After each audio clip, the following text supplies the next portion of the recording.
ही जी भूमिका आहे राष्ट्रीय स्वयंसेवक संघाची, ही त्यांच्या स्वतंत्र त्यांच्या संघटनेची भूमिका आहे.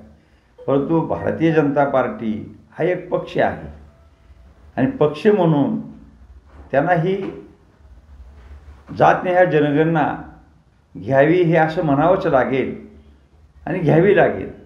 परंतु त्याला 1 वर्ष झालं. पंतप्रधान साहेबांनी सुद्धा सांगितलं होतं की आम्ही जातनिहाय जनगणना करणार नाही आहेत.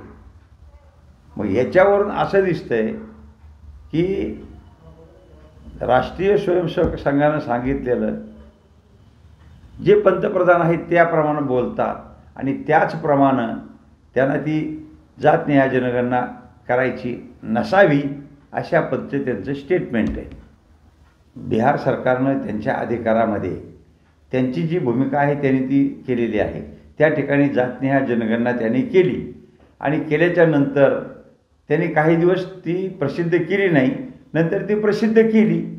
ती आता अनेक राज्यामध्ये सुद्धा की असं आहे की प्रत्येक तिथल्या स्थानिकच्या नेत्यांनी मागणी केलेली आहे किंवा त्या ठिकाणी बिहारच्या सरकारने जातनिहाय जनगणना केलेली आहे.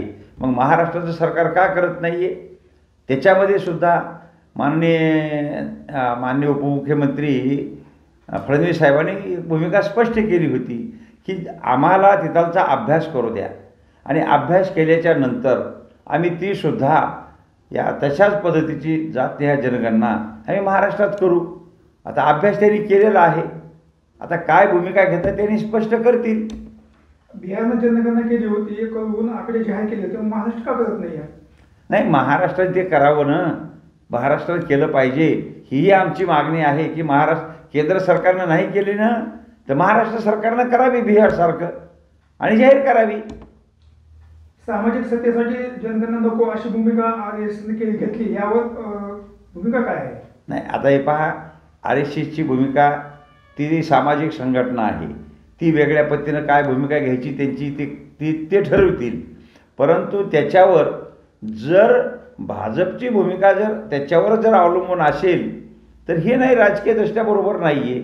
आणि म्हणून भारतीय जनता पार्टीनं सुद्धा या ठिकाणी लोकांची जनभावना लक्षात घेता जातनिहाय जनगणना करावी असंही माझं स्पष्ट मत आहे. भुजबळ साहेबांनी त्यावेळीची भूमिका त्यांची मांडली किंवा या ठिकाणी भाजप विरोध करत आहे.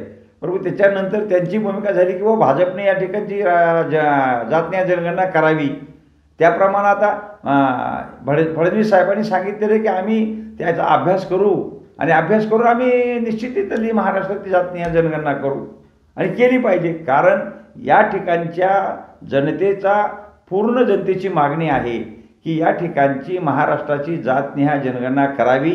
म्हणजे जेणेकरून आज या महाराष्ट्रामध्ये जे काही मराठा आंदोलन आहे ते मोठ्या प्रमाणामध्ये ते मराठा समाजाचं आंदोलन चालू आहे, त्याच्यावर हा तोडगा निघेल. दूध का पाणी का दूध का पाणी हे स्पष्ट होईल. म्हणजे जेव्हा जातीनिहाय त्याच्यामध्ये स्पष्ट झाल्या तर कळेल किंवा मराठा समाज किती आहे, त्याच्यामध्ये OBC समाज किती आहे, मुस्लिम समाज किती आहे, अन्य समाज किती आहे, किंवा त्याच्यामध्ये हेही कळेल की मराठा समाज किती आहे, वंजारा समाज किती आहे, माळी समाज किती आहे, धनगर समाज किती आहे, बंजारा समाज किती आहे, कोळी समाज किती आहे, कुणबी समाज किती आहे आणि आगरी समाज किती आहे, भंडारी समाज किती आहे, हेही कळेल ना. मग त्याच्यामुळे हे स्पष्ट होईल. त्यामुळं महाराष्ट्र सरकारने जातनिहाय जनगणना करणं गरजेचं आहे. कारण आज जे काही मराठा आंदोलन मोठ्या प्रमाणात आणि तेही वेगवेगळ्या पद्धतीनं याच्यावर चाललेलं आहे तेही थांबेल. त्यांनाही कळेल की आपल्या मराठा समाजाची एवढी समाजाची टक्केवारी आहे, इतर समाजाची अशा टक्केवारी आहेत. आता मी जे बोलल्याप्रमाणे या ज्या 372 जातीची जातनिहाय जनगणना झाली तर OBCची जातनिहाय जनगणना किती आणि त्याच्यावर पुन्हा नंतर मराठा समाजाची जनगणना किती हे जनगणनेच्या माध्यमातूनच हा प्रश्न चाललेला आहे पुढे आणि हेही या ठिकाणी थांबेल.